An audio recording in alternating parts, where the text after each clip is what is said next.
Robert, tous les serviteurs de Dieu, et pour toi qui es là ce matin. Alléluia. Alléluia. Merci Jésus. Merci de prendre le contrôle, le total contrôle. Alléluia. Merci. Vous êtes bénis. Alléluia. Bien-aimés dans le Seigneur, cette journée est une journée de joie. Nous sommes dans le même thème. Prier sans cesse. Nous sommes dans un temps, nous sommes dans une saison, bien-aimée, où nous ne pouvons pas produire des résultats si nous ne prions pas. Et c'est pour ça que le Seigneur recommande à son Église. Il a donné cette instruction. Préparez mon peuple. Dites-leur que je viens. Je suis au milieu de vous pour vous bénir.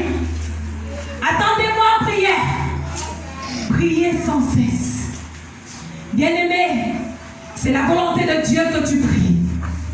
La parole de Dieu dit dans le livre de Matthieu, chapitre 21, au verset 13. Ma maison sera appelée une maison de prière. Et dans l'Ancien Testament, dans le livre d'Ésaïe, il dit, ma maison sera appelée une maison de prière. Bien-aimé, si tu as donné ta vie à Jésus-Christ, ton corps est le temple de Dieu. Ta vie est la maison d'habitation de Dieu. Tu t'appelles maison de prière. Maison de prière, c'est ton nom. Je ne sais pas quel est le nom qu'on t'a donné lorsque tu es venu au monde. Peut-être on t'a appelé Raoul. Peut-être ils t'ont appelé Rachel. Je ne sais pas s'ils t'ont appelé Romuald. Mais laisse-moi te dire que lorsque tu as donné ta vie à Jésus-Christ, tu deviens la maison de Dieu. Et Dieu dit que tu t'appelles maison de prière. Et je veux que tu saches que lorsque Dieu vient dans ta vie, il veut te voir en train de prier. Lorsque tu vas à la boulangerie, tu t'attends à acheter du pain. Tu ne t'attends pas à acheter des chaussures. Bien-aimé, tu t'appelles maison de prière. À partir d'aujourd'hui, ajoute à ton nom le mot maison de prière. Parce que Dieu dit que tu t'appelles maison de prière. Dieu veut te voir prier. Dieu veut que tu le cherches. Et c'est pourquoi ce matin, il m'envoie avec ce thème. Dis-leur, cherchez-moi dans le lieu secret. Cherchez-moi dans le lieu secret. Bien-aimé, laisse-moi te dire, il y a des dimensions dans la vie de prière. Il y a des dimensions de la recherche de Dieu. Les résultats que tu as dans ta vie aujourd'hui dépendent de la dimension dans laquelle tu opères dans la prière. Laisse-moi te dire que les païens prient. Laisse-moi te dire que les musulmans prient. Les juifs prient. Mais un jour, les disciples, en regardant la vie de Jésus, ils n'ont pas dit Jésus, apprends-nous à chasser les démons. Ils n'ont pas dit Jésus, apprends-nous à marcher sur les eaux. Mais ils ont dit Jésus, apprends-nous à prier. Nous voulons savoir quel est le secret. Le secret qui est dans ta prière, qui produit les résultats que tu produis aujourd'hui. Et Jésus n'a pas dit, la prière c'est quelque chose de naturel. On est en connaissant à prier. Le problème dans l'église, c'est que les gens apprennent à prier en imitant. Lorsque tu vois le serviteur X prier en claquant les mains, toi aussi tu pries en claquant les mains. Tu as vu le serviteur X prier en sautant. Tu crois que la prière veut dire sauter. Mais laisse-moi te dire, il y a un apprentissage qu'il faut pour obtenir les résultats de Jésus. La prière est efficace, bien-aimé. Et ce matin, le Seigneur me dit, parle à mon peuple et dis-leur qu'il y a une dimension supérieure à la dimension dans laquelle il me cherche. Demandez, on vous donnera. Cherchez et vous trouverez. Frappez, on ouvrira. Bien-aimés, demandez, on vous donnera. C'est la dimension la plus basse de la prière. Le niveau le plus faible de la prière. Lorsque tu viens vers Dieu, dans le seul but d'obtenir les choses que Dieu peut te donner, dans le seul but d'obtenir des bénédictions, d'obtenir la créature du Créateur, c'est le niveau le plus bas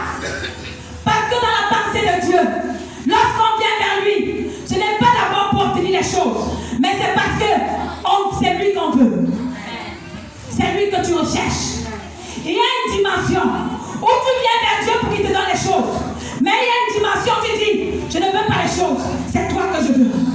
C'est toi que je veux, papa. Parce que je suis plus intéressée par la créature, par le créateur, au lieu de la créature.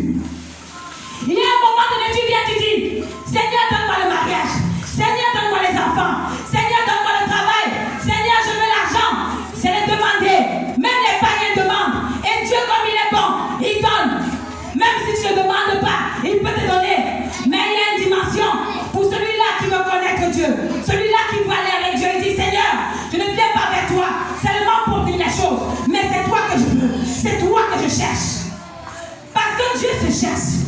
Pourquoi on doit chercher Dieu? Parce que Dieu se cache.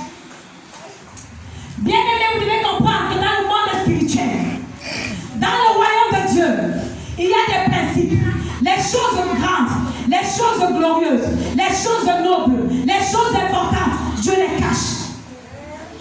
Bien aimé, si tu veux rencontrer Dieu, il y a un endroit qui t'attend. Ce n'est pas un endroit public. Ce n'est pas là où il y a la foule. Ce n'est pas là où il y a les désordres. Mais Dieu a dit qu'il y a un endroit où si tu veux le rencontrer, ou si tu veux un face à face avec lui, tu peux le trouver. Nous allons lire dans les Écritures. Jérémie 29, verset 13. Nous aurons 2 tests. Alors, nous allons commencer. Jérémie 29, verset 13. Vous me chercherez et vous me trouverez si vous me cherchez de tout votre cœur.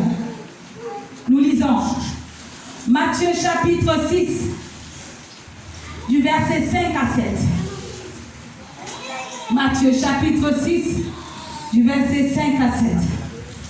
Lorsque vous priez, ne soyez pas comme les hypocrites qui aiment à prier debout dans les synagogues et au coin de la rue pour être vus des hommes. Je vous le dis en vérité, ils reçoivent leur récompense. Mais quand tu pries, entre dans ta chambre, ferme ta porte et prie ton Père qui est dans le lieu secret. Et ton Père qui voit dans le lieu secret te le rendra. Verset 7.